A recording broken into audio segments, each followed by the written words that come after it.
Hi, guys. Thank you for joining us today. Today, I am super excited to have Clay on set in our gardens with us.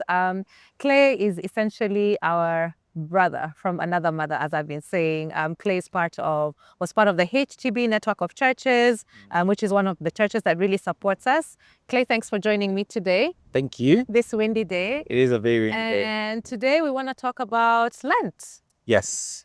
Lent and Easter. And Lent and Easter and everything fun. We're in the middle of Lent. Yes. Lent. That's my genes giving me away. Yeah. But we're in the middle of Lent right now. Yeah. But not everyone knows what Lent is. Probably some of you know Lent and are celebrating it or commemorating it. But in a nutshell, what would you say Lent is? Well, Lent is actually a period where we are invited. It's an invitation, or rather, a time where we get to participate in the death and resurrection of Jesus Christ. So it's 40 days that we kind of take time to reflect on the death and resurrection of Jesus, and then it heads into Easter. So how long is Lent? It is 40 days. Okay. And 40 days because, well, first of all, it's a mirror of what we see in Matthew chapter 4 from 1 to 11, where we see Jesus in the wilderness. But it's also actually not just accidental. It's very theological. The number 40 in the Bible represents suffering and transformation. Okay. So for instance, we see the children of Israel 40 years in the wilderness. We see Moses on Mount Sinai, and we see, I think it's Elijah on Mount Horeb. So it's actually a reminder of suffering, and transformation. And actually, one of the theologians, St. Augustine, reminds us of suffering, and he says this famous quote. He says, "God has only one son without sin, but none without suffering." So Lent pretty much reminds us of suffering and transformation. So one son without sin, none without suffering. Yeah. So I went to a Catholic school. Yes. So I know a little bit about Lent, and part of what used to happen, there seemed to be a giving up of something. Okay. So like on Fridays there would be no meat. I think people would give up other things, but what's the concept of that? So historically, during Lent, people give up different things. So whether it's a certain food or meat or whatever it is that they give up. Yeah. But essentially, Lent is not really about giving up things. Rather, it's making space for God. Okay. So pretty much, if there's something that you really enjoy doing and takes a lot of your most important attention, is saying, I'm going to put this on the side so that I can actually pick up God and focus on God. So it's less of the giving up, and it's more of creating space for God, or rather, less of the giving up and more of the taking up what you take up. Yeah. And so because you spoke about the suffering, yes, is this why? So it's 40 days and it ends around Easter. It does end around Easter. In fact, it ends on a Good Friday. And that's Lent. Basically, it's almost like preparing us for the real suffering, which I usually call the scandalous cross. Cross, yeah. I got it on the jeans from me. Scandalous cross. Yeah, I know, right?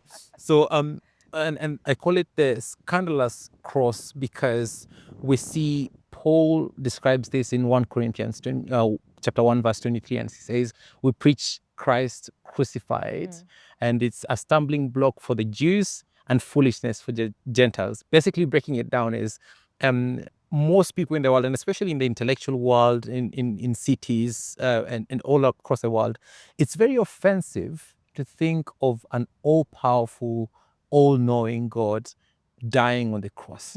And pretty much what Good Friday and crucifixion reminds us is that God inverts what we know as victory and brings it in a form of suffering, in a form of weakness. So that's sort of what Lent leads to. So Lent leads into crucifixion. And then at that point, when you look at the cross, you're thinking, oh, that's such a hopeless end. Yeah. But that's not the end. Because what is the hopeless end becomes endless hope. So Right. now we come into resurrection. Right. Yeah.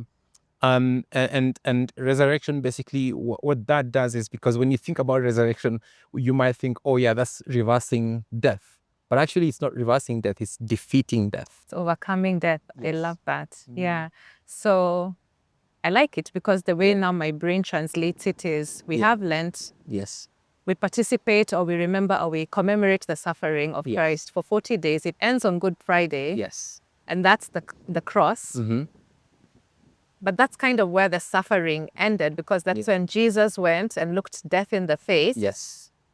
So what you're saying, it's not he went, looked death in the face, and then overcame death. Yes. And then on Easter Sunday, we celebrate in victory Yes. the rising of Christ. Absolutely. Yeah. That's why I said, like, Lent is commemorating not just the suffering, but the transformation. So Awesome. the transformation now comes with the resurrection. Yeah. Where for many people, we are invited to not only look forward to life after death, but now we're invited into a place where we can have life even before death. So Jesus' resurrection actually is an invitation for us to live abundant life in the now and in the eternity.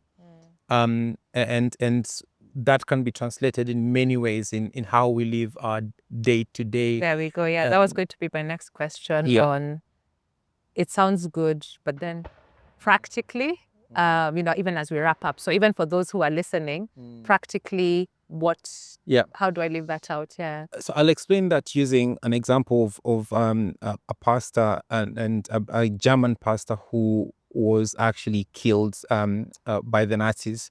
So he wrote this book. He's called Dietrich Bonhoeffer, and he wrote this book called The Cost of Discipleship.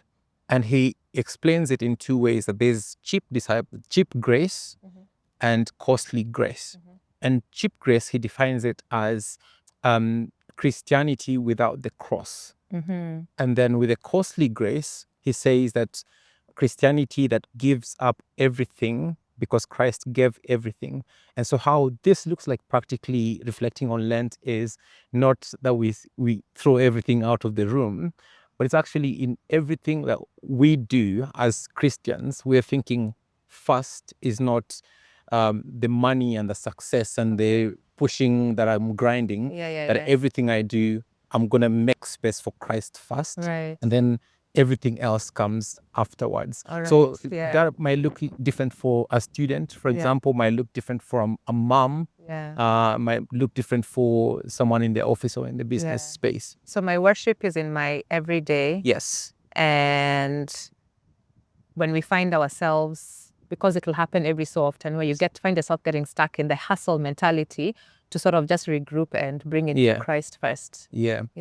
In fact, I think Lent should be every day, not just giving up something for a season, but it's actually what you prioritize for your everyday life. That's fantastic. Yeah. Well, thank you. I think that that's a really helpful conversation for me. I hope that's been helpful for those of you guys who are listening. So if you guys want to explore more of what Lent is about, there's lots of resources online. And as we approach Easter, we look forward to sharing just more with you guys online. So stay tuned. Have a great day. Thanks for coming.